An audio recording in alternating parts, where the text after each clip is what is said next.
Let's face it, JRPGs can be weird. One minute you're fighting God with friendship, the next you're grinding frogs for XP. But sometimes, a game takes a hit from critics so hard, it gets buried alive, even when it's actually pretty great. Today, we're counting down 10 JRPGs with terrible reviews that totally deserved better. Misunderstood? Absolutely. Flawed? Sure, but trash?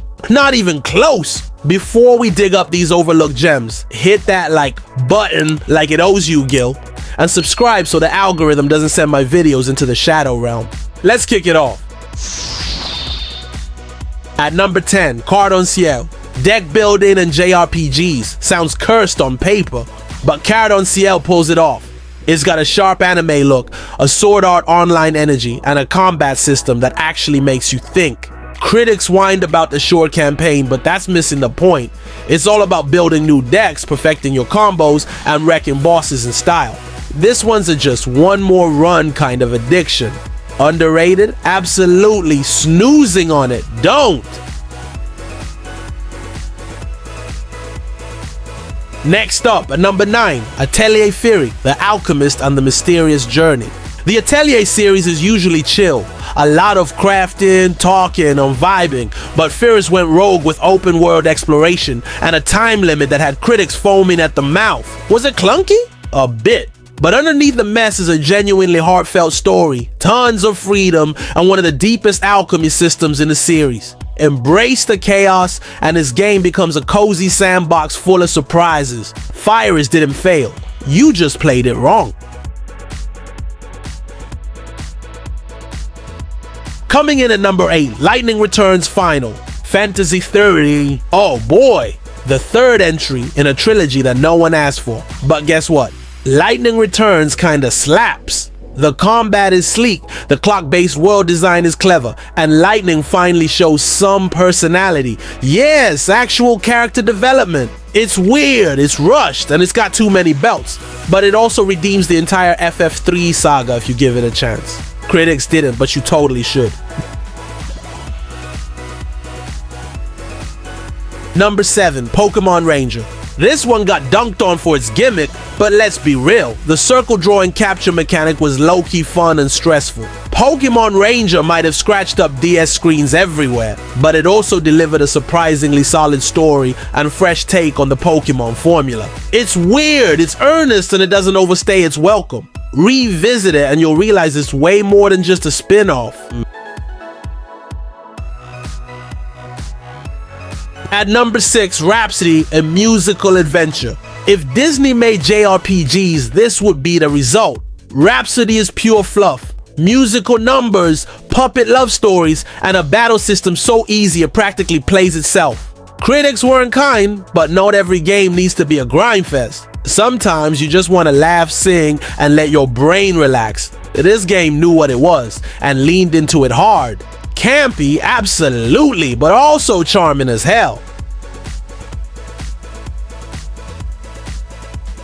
Next, number 5, The Last Remnant. An ambitious mess, if there ever was one. The Last Remnant dropped on Xbox 360 and immediately got roasted for bugs, awkward pacing, and dialogue that sounded like a Google Translate fever dream.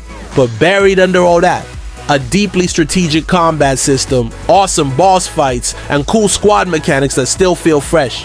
It's janky, yes, but in that why am I actually enjoying this kind of way? At number 4, Beyond the Beyond. This game didn't just get bad reviews, it got obliterated. But let's be honest, reviewers just weren't ready. Beyond the Beyond is old school brutal, like save often or cry brutal. But if you've got the patience to push through, the combat is satisfyingly difficult. The puzzles are clever and the world's got that classic 90s charm. It's a pain in the butt, and that's exactly the point. Rolling in at number 3, Lost Sphear. Chrono Trigger's spiritual successor. That's what people hope for. What they got was Lost Sphear, a pretty good game that got murdered by expectations. The combat system is actually super customizable, the visuals are clean, and the music's got heart. The story's a bit safe, but if you loved I Am Setsuna, this is more of that cozy, melancholy JRPG goodness. Definitely not the disaster critics claimed. At number 2, Kingdom Hearts 3, Remind. Remember when KH3 was too easy? Yeah, Remind fixed that. This DLC goes full anime boss rush. Tough fights, tight controls, and more sparkle than a Final Fantasy runway show. Sure, it was pricey, but it added depth the base game desperately needed. If you checked out after Sora started surfing on mechs, Remind is your redemption arc. And finally, at number 1, The Legend of Dragoon.